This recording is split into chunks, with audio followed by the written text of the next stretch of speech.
Hi, everyone. Okay, so today we are working with another poem. This one is called You Are Who I Love by Araceli Germay. Directions, read the poem. When you finish it, read the directions below. So we'll get to that in a sec. It's kind of a long poem, but it's very, very simple and very repetitive in a lot of ways. This poem is particularly notable for being read at protests a lot, and you will see parts of why when you have finished.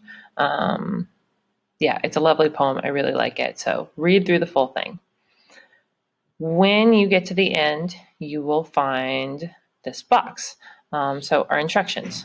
Identify 4 different lines from the poem that relate to the topic presented in the box. For 2 boxes, you will have to identify a topic that you notice throughout the poem. So this poem has several motifs, and a motif is a piece of a work of art that recurs and repeats throughout that piece of art.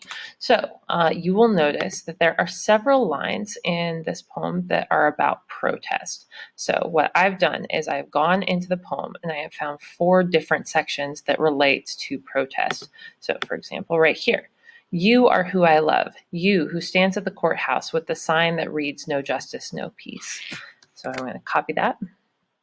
I'm going to scroll down and I'm going to copy it into one of the 4 lines.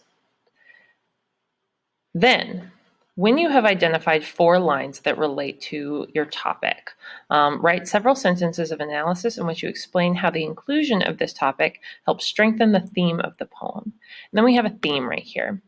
The little things individuals do to preserve themselves and their community are acts of love, and they deserve to have love offered back. So usually a love poem is written to one person, right? But this is a love poem that is written to an entire community of different people, and those people are not named.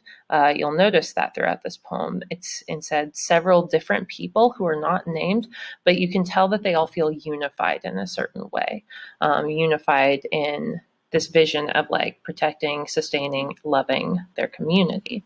So down here, I have to write my analysis of why there's all this imagery of protest. Why is this present in this poem?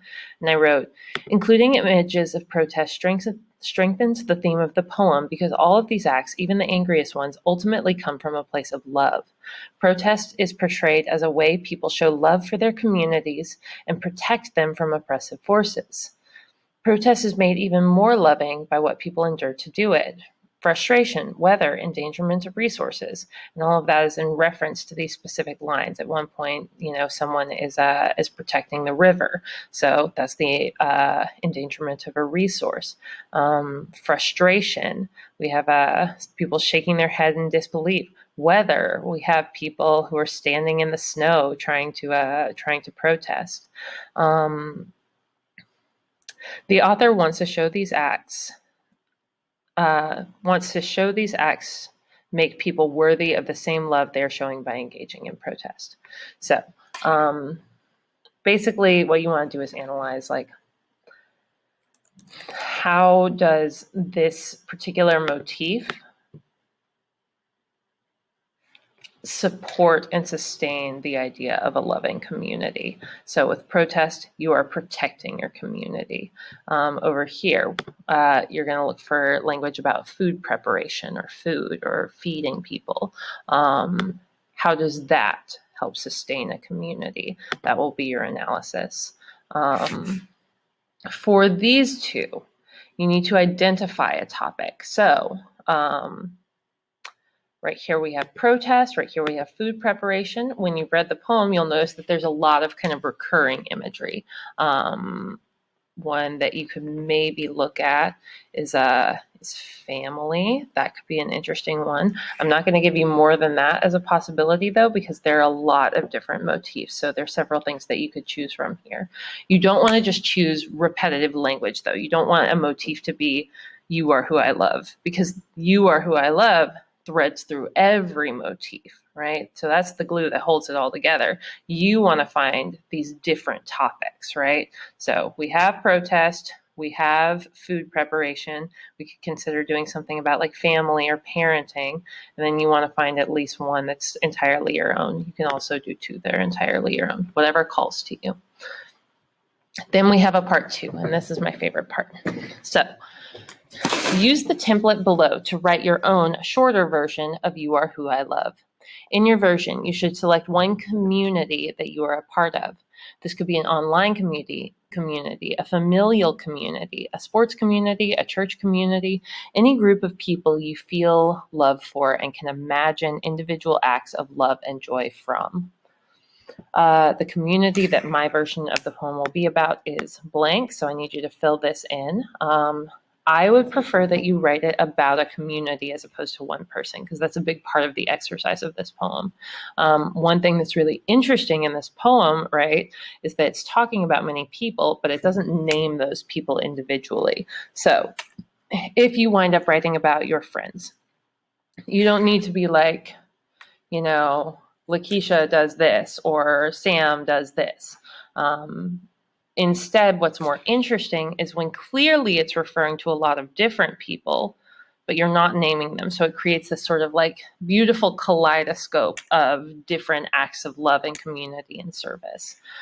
Try to be as specific as possible. If you're writing about your mom, for example, think about like, what are the specific things that your mom does?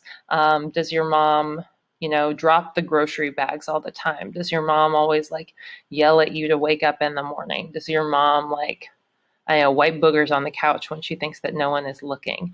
I think those kinds of specific observations, like the ones we see in the poem, those are what show love. That attention to detail is kind of how we show love to other people, by like paying attention to the specific things that they do. So I want to see lots of specifics in here.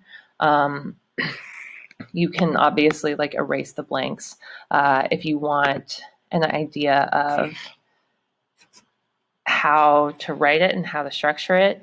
This is the original 10 lines that I pulled. So like, if that just helps you kind of get a flow of what you'd be writing, then check this out. But do your own version of the poem. Pick a community. Have a moment of appreciation for all of the silly, weird, specific things that that community gives to you and the things that you love it for. And that's your assignment today. Really excited to read these. I just taught this lesson to first block, or in-person first block, and had a really, really wonderful time with it. So looking forward to reading these. Talk to you guys later. Bye.